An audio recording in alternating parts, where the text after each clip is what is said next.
sur la chaîne YouTube de la Femme Chaussette. Nous revoilà pour une première vidéo de l'année 2021. Donc j'espère que vous avez passé de belles fêtes, que tout le monde a la bonne santé chez vous.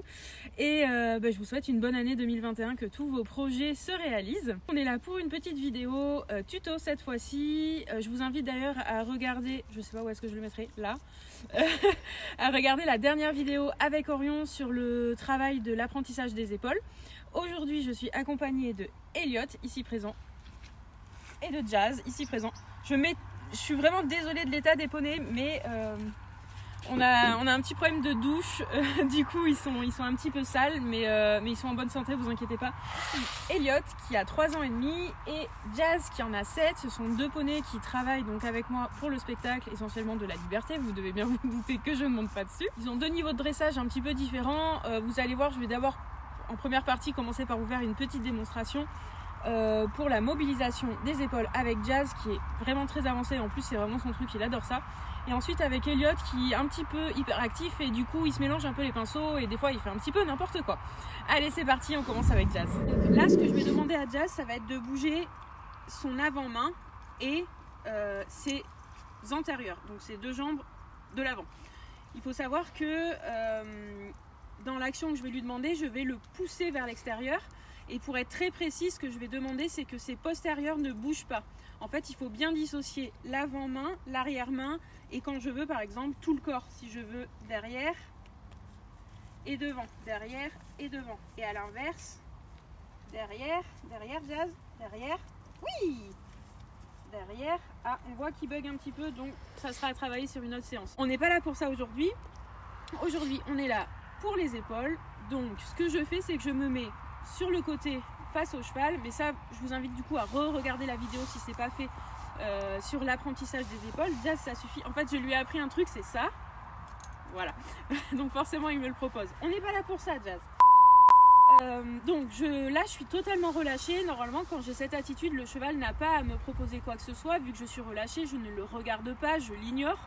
Et à partir du moment en fait où je vais lui regarder, déjà le fait de le regarder, ça va correspondre à... Pardon, faut que j'arrête de parler avec les mains.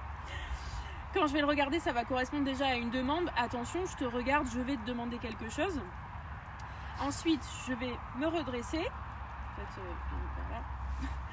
Donc me redresser, forcément me tendre. Là, on voit qu'il n'est pas forcément attentif. Si je m'agite, Jazz, voilà, il a l'oreille vers moi. Bon, il dort un petit peu, mais à la rigueur, c'est pas grave. Et ensuite, je vais me tendre et mon stick ne va pas le toucher de suite. Voilà. Oh! Et c'est moi qui stoppe le mouvement et je me relâche, je relâche mes épaules et je souffle. Alors là, forcément, j'exagère un petit peu le fait de souffler. Mais c'est hyper important en fait, forcez-vous à souffler.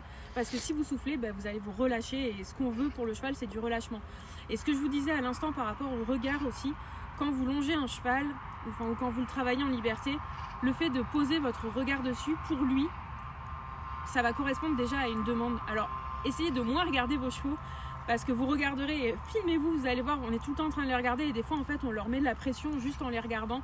Donc c'est vraiment important de faire attention à ça. Ça c'était la première étape en poussée et ça c'est juste pour le fun, mais je vous referai une vidéo là-dessus. On peut faire la même chose en aspiré, juste avec les épaules.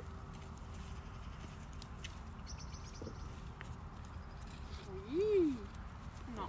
Là il a bougé les hanches, je voulais pas les hanches donc je redemande.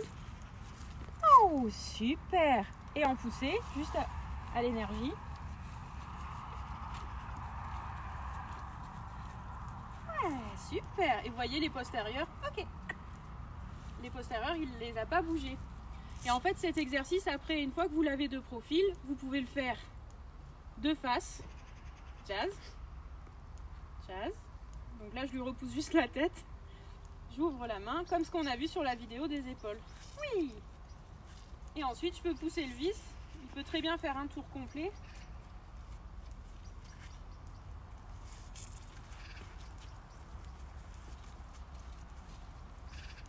Ah, forcément, si je tire sur la longe, il recule. Mais bon, voilà, tout ça pour vous dire qu'en fait, une fois que vous avez la base, vous pouvez vraiment le cheval... Le but du jeu, c'est de le modeler dans tous les sens. Et après, c'est... voilà, il est souple, il fait plein de choses, il se déplace et il est léger surtout. Maintenant, on va passer à Elliot et là, vous allez voir que c'est un petit peu plus compliqué. Du coup, ça va être intéressant aussi pour vous de voir ça. Alors Elliot, lui, il a différents soucis dans sa vie de cheval. La première chose, c'est qu'il ne sait pas rester immobile. Donc forcément, si je veux attendre de lui qu'il bouge les épaules, il faut que j'attende qu'il soit immobile, relâché, et pas forcément en train de regarder si j'ai pas une friandise dans les mains, etc. L'erreur que j'ai faite avec lui, c'est que je lui ai codé, en fait, pour avoir un bonbon, il faut qu'il fasse ça. Oui. Alors c'est très mignon, c'est génial, un spectacle, je pense que ça va vraiment... les gamins, ils vont adorer. Le souci, c'est qu'il est tout le temps en train de me le demander. Donc je sais pas encore si je sors cette habitude ou pas. Mais tout ça pour dire que le gros défaut qu'il a, vous voyez, il est encore en train de s'agiter, de gratter, de tourner, truc machin.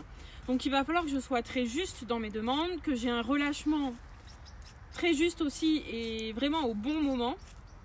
Et que je me contente de peu. Donc forcément, quand on passe derrière Jazz, bah, c'est un peu frustrant. Mais ça fait partie du jeu, je sais que ce sont ses défauts et malheureusement, il faut bosser avec. Donc il a déjà vu un petit peu tous les déplacements en aspiré ou en poussé. Mais moi, ce que je veux aujourd'hui, c'est... donc là, je le remets juste à sa place pour la vidéo. Voilà. Ce que je veux aujourd'hui, c'est qu'il bouge juste les antérieurs. Donc je me relâche, mais je ne vais pas lui demander de rester immobile trop longtemps parce que je sais que ça lui coûte. Voilà, ça c'est bien. Donc même chose qu'avec Jazz, je me grandis. Non, non, non. Je me grandis, s'il ne répond pas, je vais frôler l'épaule. Super.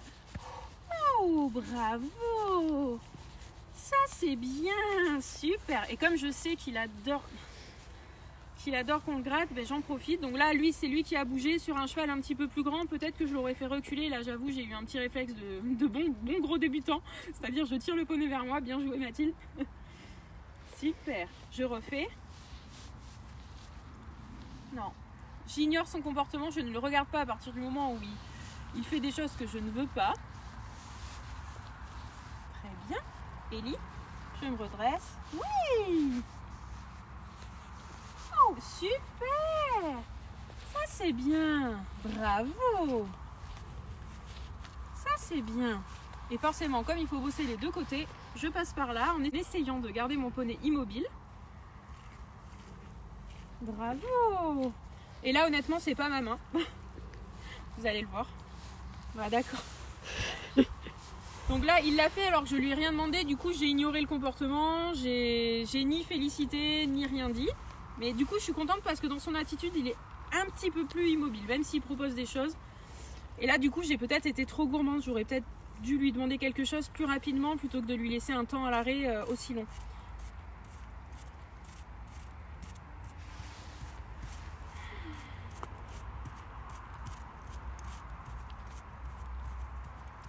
Le souci avec Elliot, c'est que des fois, ça peut durer longtemps. Bon, là en fait il veut se coucher, c'est le côté sur lequel je le couche, du coup il propose. Je pense même qu'il y a moyen qu'il se couche, mais je ne veux pas, donc voilà, très bien. Je reprends l'exercice, donc je gère la tête avec ma main droite, le stick à gauche, et le stick n'intervient pas de suite. Ellie, stop! Oui, c'est bien. Non, il recule, c'est lui qui avance, donc je le remets devant. Là, il me propose de rentrer les hanches. Si je vois qu'il commence à se tortiller dans tous les sens, je bataille pas, hein, je le refais marcher quelques pas et je le remets à l'endroit où j'ai fait l'exercice. Une petite astuce, les chevaux, ils ont une mémoire visuelle. Donc à partir du moment où vous apprenez quelque chose, que ce soit une figure de spectacle équestre ou un mouvement, essayez de la demander toujours au même endroit dans l'apprentissage. J'ai déjà vu des chevaux sur qui on apprenait le coucher, les mettre dans le manège et ils vont se coucher exactement là où on leur a appris coucher. Donc gardez ça en tête. Allez, on reprend une dernière fois et si c'est bien, on laisse là-dessus. Oh, super. Ellie? Oui. Oh, super. Bravo. Je redemande. Non, non. Donc là, il veut un bonbon, hein, vous l'avez compris.